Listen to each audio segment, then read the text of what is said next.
join us with our program. Maayat ng hapon kayo ka, kapampangan yan eh. Po. Patawag niyo ulit. Ang number po niya, eto siya akong binigay kanina, sabi niya, sige, sabi niya, pero masaya na ako sa kanyang pagtulong na ginagawa Badar sa lugar niya sa Ibaraki. Natutuwa ako. At least may natutunan siya, may napulot siya sa akin na pakikikapwa-tao. Kaya Malu, o daramdaman mo yung sabiyang ko. Maus kami, makijoin ka na eh. I'm greeting all you people there from Ibaraki. Maraming magandang hapon po sa inyong lahat dyan. At sana maayos din po ang inyong kalagayan. So, iba naman po ang ating kalagayan. Ano pa ba ang pwede natin pag-usapan? Si Elmer, siya yan aking nakatuwa na nakita. I was so happy to see him. Elmer, magkaramdam ka pa minsan-minsan pa makita ka namin palagi naman, ha? Andiyan naman si Kuya Rico. Join us. You have many things to contribute, I know.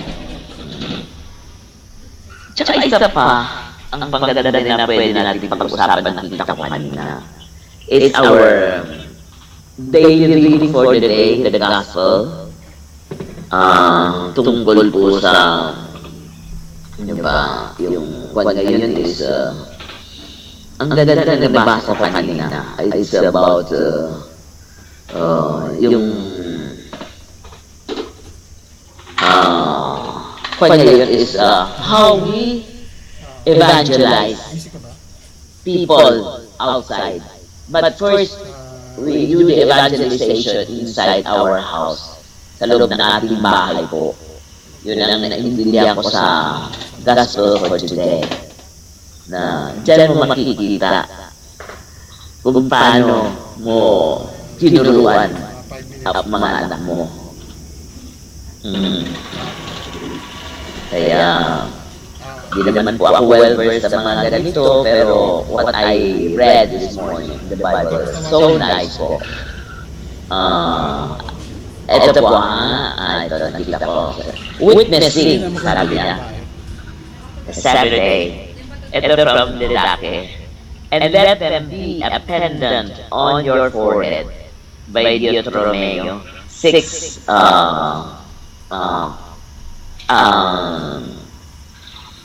ano ito? 8 of this Deuteronomy. Jim Henson. Po. Maalis ka na? Si Princess. Ngunyan na inis. Ano po yun?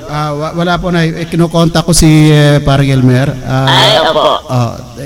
I-message kita pag kasama ko na si Parang Elmer. Yes, sir. Yung kanina yung babae from Ibaraki, nakatadayma na yung cellphone niya. Opo. Okay lang po, at least nabati at saka pinakinggan niya agad yung ating kaninang umaga. Talagang nag-tune in siya agad po.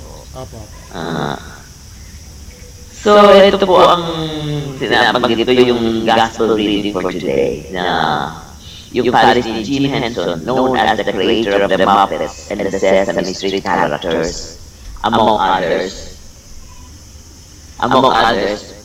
once said, kids don't remember what they try to teach them. They remember what you are. Diba? Kaya Christian teachers are best remembered not by what they teach, but how they live.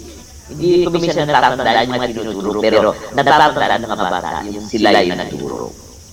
The same is true for us parents. Sa ating mga magulang tayo, ang mga magulang, who are the first evangelizers in our own home, long before we go and make disciples of all nations. That is Matthew chapter 28, verse 19. Kaya, our children